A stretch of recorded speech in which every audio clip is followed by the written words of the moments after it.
सभी मान्यवर मित्रों को नमस्कार भाई। मित्रों, आज की वीडियो का विषय होगा व्यक्ति के कर्मों पर उसकी भावना, सोच व विचारों का असर।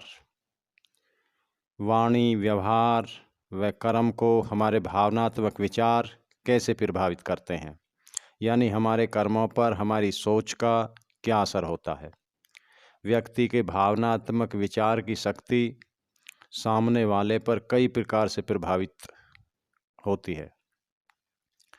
आँखों की दृष्टि के द्वारा, वाणी के द्वारा, व्यवहार के द्वारा व कर्म के द्वारा।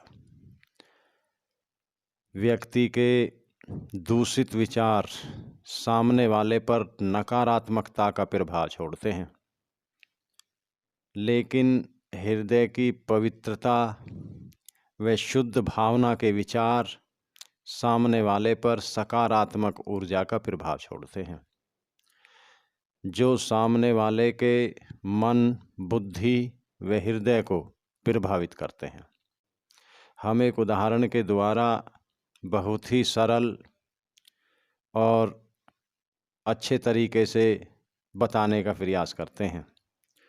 एक बार एक विद्वान सिद्ध महात्मा के शिष्य ने अपने गुरु से पूछा कि गुरुजी, मनुष्य की बुद्धि व भावना का मनुष्य के कर्मों पर क्या असर होता है।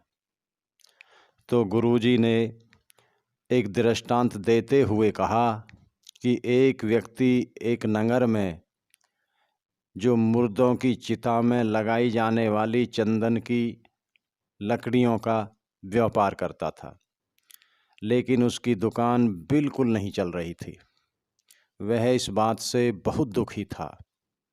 उसके मन में एक विचार चल रहा था कि अगर इस नगर का राजा मर जाए तो उसके अंत्येष्टि के लिए, उसके शव को जलाने के लिए बहुत सारी लकड़ियां खरीदी जाएंगी और फिर मेरा व्यापार भी चल जाएगा।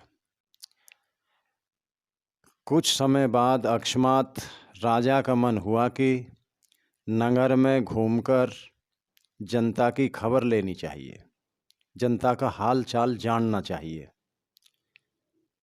और राजा नगर में घूमते हुए उस चंदन की लकड़ियां बेचने वाले की दुकान के पास पहुंच गया।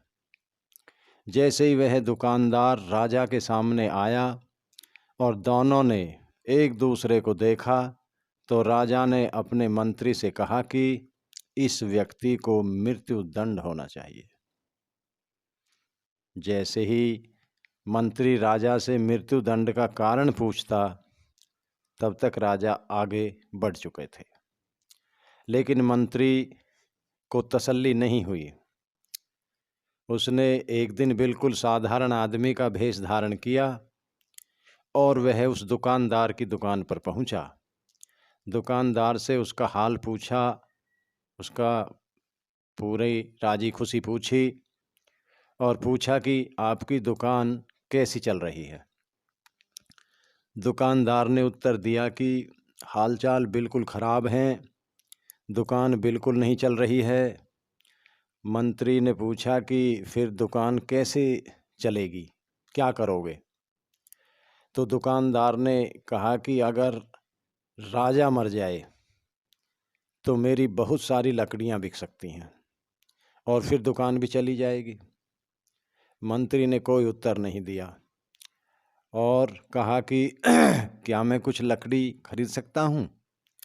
दुकानदार ने कहा कि जी ज़रूर, और मंत्री ने कुछ लकड़ी खरीदकर राजा के पास गया और राजा से कहा कि राजा साहब, जिस दुकानदार को आप मृत्यु दंड देना चाहते थे उसने आपके लिए उपहार रूप कुछ चंदन भेजा है, कुछ लकड़ियां भेजी हैं। तो राजा ने मंत्री से कहा कि अरे यार, मैं भी वैसे ही गलत ही दंड दे रहा था। और खुश होकर राजा ने 5 स्वर्ण मुद्राएं दुकानदार को देने का आदेश दिया। मंत्री मुद्राएं लेकर दुकानदार के पास गया और दुकानदार को कहा कि राजा ने आपके लिए ये मुद्राएं भेंट स्वरूप दी हैं। जब राजा यहाँ से गुजरे थे तो आपसे बहुत प्रसन्न हुए थे। दुकानदार को काफ़ी पश्चाताप हुआ और कहने लगा, अरे मैं भी अपने स्वार्थ में इतने अच्छे राजा के लिए कितना बुरा सोच रहा था। और यहाँ पर महात्मा जी ने अपना दृष्टांत समाप्त कर दिया और अपने शिष्यों से पूछा, क्या समझ में आया कुछ? शिष्यों ने उत्तर दिया, जी गुरुदेव, मनुष्य की मानसिक भावना ही कर्मों को प्रभावित करती है, इसलिए प्रत्येक मनुष्य को अपनी सोच, भावना व विचारधारा को हमेशा पवित्र रखना चाहिए, क्योंकि हमारी दूषित विचारधारा केवल हमको ही कष्ट नहीं पहुंचाती, जो सामने वाले हैं, जो संपर्क में आने वाले हैं, जिन पे हमारी दृष्टि पड़ती है, जिन तक हमारी वाणी पहुंचती है, जिनके साथ हम कर्म करते हैं, उन लोगों को भी स्वतः ही नुकसान पहुंचाती है। इसलिए प्रत्येक मनुष्य को अपनी वाणी, अपनी भावना, अपना व्यवहार, अपने विचार, अपने हृदय को पवित्र रखना चाहिए।